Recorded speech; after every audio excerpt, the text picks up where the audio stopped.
आज के इस विश्लेषण में हमारे पास कुछ ऐसे सोर्सेज हैं, कुछ रिसर्च पेपर्स, डिबेट्स और आर्टिकल्स जो आपस में मिलकर साइंस और स्पिरिचुअलिटी के बीच की उसे एक बहुत बड़ी दीवार को गिरा देते हैं। हाँ, और सच बताऊं तो ये दीवार वैसे भी बहुत पुरानी हो चुकी है। बिल्कुल सही कहा। तो आज का हमारा मिशन बिल्कुल क्लियर है। हमें एक मशहूर डिबेटर और तर्कशील व्यक्ति जिनका नाम है एलेक्स ओकॉनर, उनके दिमाग के उस टर्निंग पॉइंट को समझना है जिसने उनका पूरा वर्ल्ड व्यू हिलाकर रख दिया। Okay, let's unpack this. हाँ, उनकी जर्नी वाकई बहुत माइंड बेंडिंग रही है। वही तो। ओकॉनर अपनी किशोरावस्था में ना रिचर्ड डॉकिंस को सुनकर और न्यू एथिज्म के प्रभाव में आकर डिबेट्स के दीवाने थे। उनका दिमाग एक हार्डकोर मटेरियलिस्ट का था, मतलब ये मानना कि इस ब्रह्मांड में सिर्फ बेजान फिजिकल मैटर या एटम्स का खेल चल रहा है। एग्जैक्टली, और कुछ नहीं है।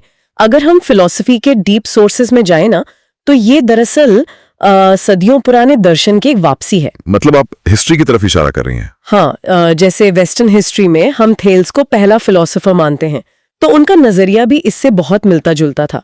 हमें प्लेटो और एरिस्टोटल के राइटिंग से पता चलता है कि थेल्स का मानना था कि ये पूरी दुनिया देवताओं से भरी हुई है। अच्छा, पर वो तो शायद अंधविश्वास की वजह से बोल रहे होंगे। नहीं, वही तो पॉइंट है। वो किसी अंधविश्वास से नहीं बोल रहे थे। थेल्स दरअसल चुंबक यानी मैग्नेट्स को ऑब्जर्व कर रहे थे। ओके। जब उन्होंने देखा कि एक मैग्नेट दूसरी चीजों को अपनी तरफ खींचता है, उसमें एक मोशन इनिशिएट करने की ताकत है, तो उन्हें लगा कि इस बेजान से लगने वाले पत्थर के अंदर जरूर अपनी कोई इच्छा या एक चेतना मौजूद है। वेट्स तो मटेरियल चीजों के अंदर एक अवेयरनेस देखने की आदत इंसान में तब से है जब से हमने फॉर्मली सोचना शुरू किया। बिल्कुल, ये मटेरियल और कॉन्शियसनेस का बंटवारा तो बाद में आया है। पर देखें, मुझे एक चीज में बहुत खटकती है। मैं आज के मटेरियलिज्म को देखता हूँ, जहां हम समझते हैं कि सब कुछ एटम्स और मॉलिक्यूल से बना है, तो लगता है कि सब कुछ सॉर्टेड तो है यार। हाँ, मटेरियलिज्म ने हमारी लाइफ आसान तो बनाई है। वही ना, साइंस ने इसके दम पर रॉकेट्स बनाए, बीमारियों का इलाज ढूंढा। पर जब बात इंसानी दिमाग और चेतना की आती है, तो ये अप्रोच अचानक फेल क्यों होने लगती है? इसका बहुत ही सॉलिड फिलोसॉफिकल रीजन है। मतलब मेरे दिमाग में ना इसका एक ही एनालॉजी आता है कि ये मटेरियलिज्म के जरिए दिमाग को समझना वैसा ही है जैसे मैं ईंट और पत्थर इकट्ठा करूं, उन्हें जोड़कर एक बिल्डिंग बनाऊं और उम्मीद करूं कि वो बिल्डिंग खुद सोचने लगेगी। सही पकड़ा आपने। और इसी पॉइंट पर फिलोसोफर फिलिप गॉफ की किताब गैलीलियोज एरा हमारी बहुत मदद करती है।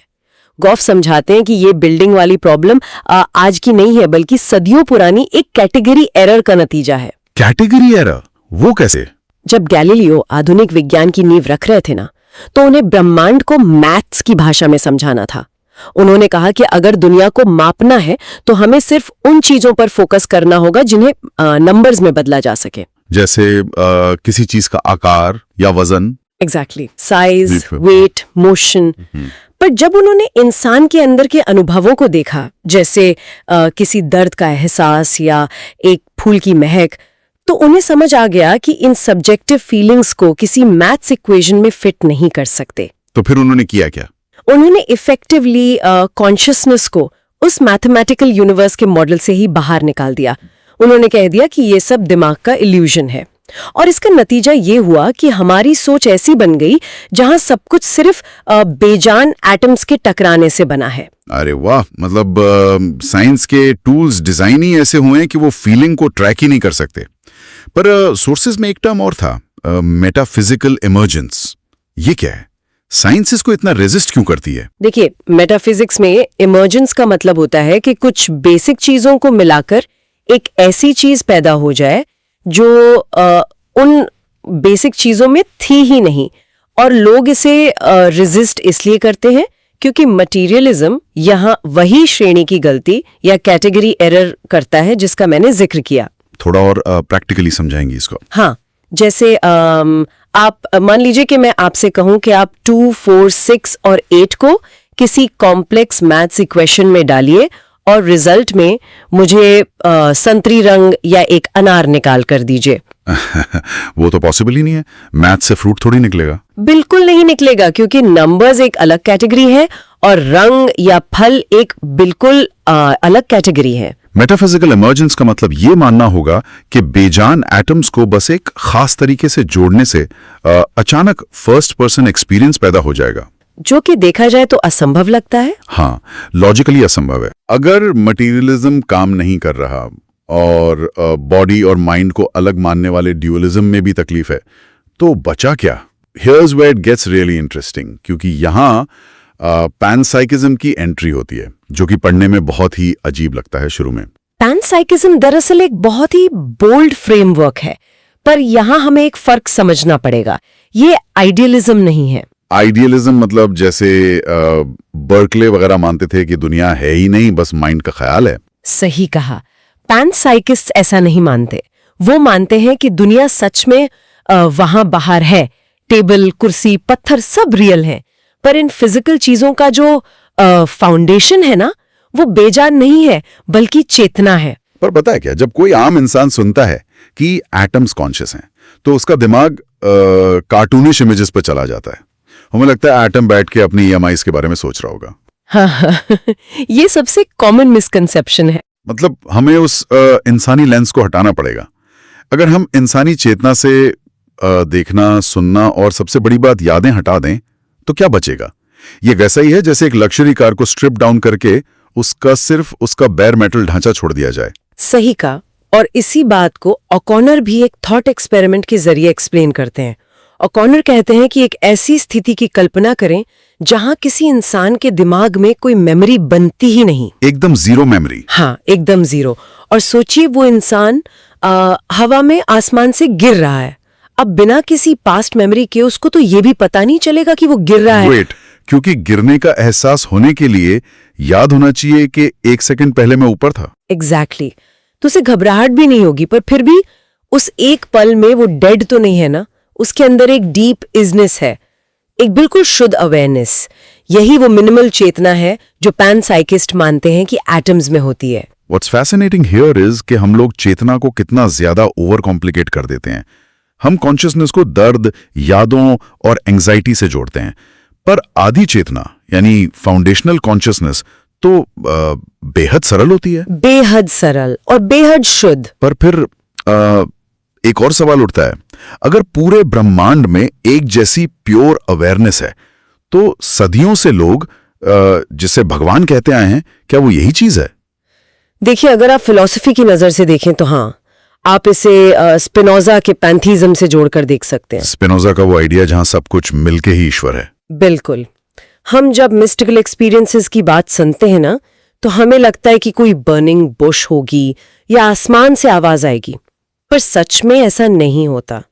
जैसे पॉल को डमास्कस के रास्ते पर जो अनुभव हुआ, वो कोई बाहरी आवाज नहीं थी, सिर्फ एक इंटरनल रोशनी थी। हाँ, और इस कॉन्सेप्ट को समझने के लिए इन सोर्सेज में एक स्टोरी थी जिसने मुझे बहुत हिट किया। वो 11वीं सेंचुरी के एक सूफी मिस्टिक थे, अल हलाज। ओ हाँ, अल हलाज का किस्सा तो इसको एकदम क्लियरली डिफाइन कर देता है। वो गोल घूमते थे ना, वर्लिंग डरविश जिसे कहते हैं। हाँ, तो घूमते घूमते उस डीप मेडिटेशन की स्थिति में उनका अपना ईगो डिसॉल्व हो गया और उन्होंने उस एकता को इस हद तक महसूस किया कि पुकार कर कहा, अना अल हक, यानी मैं ही सत्य हूं या मैं ही ईश्वर हूं। पर उस सोसाइटी को तो ये बात समझ नहीं आई होगी। बिल्कुल नहीं। आम लोगों को लगा ये गुरूर में आके बोल रहे हैं, उन्हें मार दिया गया इसके लिए। पर वो गुरूर नहीं था, वो उस यूनिवर्सल प्योर अवेयरनेस के साथ यूनिफाई होने का अनुभव था। और सिर्फ सूफिज्म ही नहीं, ऋग्वेदा में सोमा का जिक्र है जिसे पीकर लोग ये वननेस फील करते थे। हाँ, और आज के टाइम में जब लोग LSD या साइकेडेलिक्स लेते हैं तो वो भी ईगो डेथ रिपोर्ट करते हैं, जहां वो पूरी दुनिया के साथ एक हो जाते हैं। अच्छा, रुकिए, यहां मैं थोड़ा पुशबैक देना चाहूंगा। बोलिए। मैं सुन रहा हूं ये सब, पर क्या हम सिर्फ दिमाग के एक अजीब केमिकल रिएक्शन या किसी साइकेडेलिक ट्रिप को जबरदस्ती भगवान का लेबल तो नहीं दे रहे हैं? मतलब दिमाग ग्लिच कर रहा है और हम उसे प्रोफाउंड फिलॉसफी बता रहे हैं। अगर हम इसको बड़े पिक्चर से कनेक्ट करें तो ये दिमाग का ग्लिच नहीं है। विलियम जेम्स, जो एक बहुत बड़े थिंकर थे, उन्होंने इन अनुभवों को स्टडी किया था। जब कोई LSD लेता है तो दिमाग का डिफॉल्ट मोड नेटवर्क शांत हो जाता है। डिफॉल्ट मोड नेटवर्क मतलब जो हमें मैं और दुनिया के बीच का फर्क बताता है। सही पकड़ा। तो जब वो ईगो की आवाज बंद होती है तो एक गहरी शांति और यूनिटी महसूस होती है। जेम्स के मुताबिक ये सभी कल्चर्स में यूनिवर्सल है। तो शायद भगवान का असल मतलब हमेशा से यही प्योर अवेयरनेस थी, जो ईस्टर्न दर्शन के बहुत करीब है। सही है, पर अगर ईस्टर्न दर्शन इस वननेस को हमेशा से समझता था तो वेस्टर्न ट्रेडिशंस का क्या, खासकर अर्ली क्रिश्चियनिटी में जहां रूल बुक्स और डॉगमा इतना ज्यादा लगता है, क्या वहां भी इस मिस्टिसिज्म की कोई झलक मिलती है? सबसे अजीब बात यह है कि इसमें रेजरेक्शन या पुनर्जीवन की कोई बात ही नहीं है। ओ, मतलब उसमें कोई मैजिक या सुपरनैचुरल इवेंट्स नहीं है? नहीं, सिर्फ जीसस की शिक्षाएं हैं। यहाँ तक कि बाइबल के जॉन चैप्टर 17 में भी आप देखें तो जीसस प्रार्थना करते हैं कि सब लोग उनके और पिता के साथ एक हो जाएं। ये एक हो जाना तो पूरब के उपनिषद जैसी भाषा लगती है, जहां इंडिविजुअल सेल्फ को भुलाने की बात होती है। एकदम वही कॉन्सेप्ट है। पर नीचे का इस बारे में एक ओपिनियन था। नीचे कहते थे कि क्रिश्चियनिटी ने नैतिकता या मोरालिटी सिर्फ इसलिए बनाई ताकि वीक लोग खुद को अच्छा बोल सकें। पर क्या सच में जीसस की शिक्षाएं ग्रीको रोमन दुनिया में अनोखी थी, या फिर ये बस एक नया तरीका था पुरानी सच्चाई को बोलने का? ये बड़ा डीप पॉइंट है। देखिए, उस पुरानी दुनिया में जैसे हम्मुराबीज कोड या हिपोक्रेटिक ओथ में कमजोरों को बचाने की बात पहले से थी, पर जीसस का एक नियम उस वक्त के लिए बेहद रैडिकल था। कौन सा नियम? अपने दुश्मन से प्यार करो। उस ताकत को पूजने वाली ग्रीको रोमन दुनिया में ये एकदम अजीब बात थी। पर अगर आप इसे पैनसाइकिज्म के फ्रेम में रखें तो सब बदल जाता है। अगर हम सच में मान लें कि पूरी दुनिया में सिर्फ एक सेल्फ है तो दुश्मन तो कोई है ही नहीं। वेट, मतलब अगर मैं किसी और को चोट पहुंचा रहा हूं तो लिटरली खुद को ही चोट पहुंचा रहा हूं? एग्जैक्टली। दुश्मन को चोट पहुंचाना खुद को चोट पहुंचाने जैसा हो जाता है। पैनसाइकिज्म अचानक से इस रैडिकल मोरालिटी को एक लॉजिकल रियलिटी बना देता है। So what does this all mean? जब हम इस सेल्फ और ईगो को इतना भुला देते हैं तो क्या सब कुछ बेमतलब यानी नाहिलिस्टिक नहीं हो जाता? इस फिलॉसफी को आम जिंदगी में कोई अपनाए भी तो कैसे? देखिए, मटेरियलिज्म ज्यादा बेमतलब और डार्क तस्वीर पेश करता है। वो मानना कि इंसान का कॉन्शियस होना बस इवोल्यूशन का एक क्रूर मजाक है, ये तो और भी ज्यादा नाहिलिस्टिक है। हाँ, ये तो है। एक बेजान ठंडे यूनिवर्स में दुख झेलने के लिए जाग जाना। पर हक्सले ने इसका एक बहुत अच्छा तोड़ दिया था, एक आशा भरा विचार। हाँ, हक्सले की वो रेडियो वाली एनालॉजी। हाँ, वो कहते थे कि अगर दिमाग चेतना को पैदा ही नहीं करता बल्कि सिर्फ उसे फोकस करने का टूल है, जैसे एक रेडियो ना, रेडियो सिग्नल को पैदा थोड़ी करता, वो तो बस सिग्नल पकड़कर गाना सुनाता है। This raises an important question. अगर चेतना दिमाग से नहीं निकल रही बल्कि वो ब्रह्मांड का फंडामेंटल हिस्सा है जो दिमाग के आकार लेने से बस फोकस हो रही है, तो दिमाग के मरने पर क्या होता है? रेडियो टूट जाता है पर सिग्नल बचा रहता है। बिल्कुल। हमें चेतना के खत्म होने का डर ही नहीं होना चाहिए। ये दर्शन हमें एहसास दिलाता है कि हम इस ब्रह्मांड में अकेले नहीं हैं, बल्कि हम इस पूरे यूनिवर्स से डीपली जुड़े हुए हैं। वाह! तो हाँ, इस डीप ड्राइव को अब हम समेटते हैं।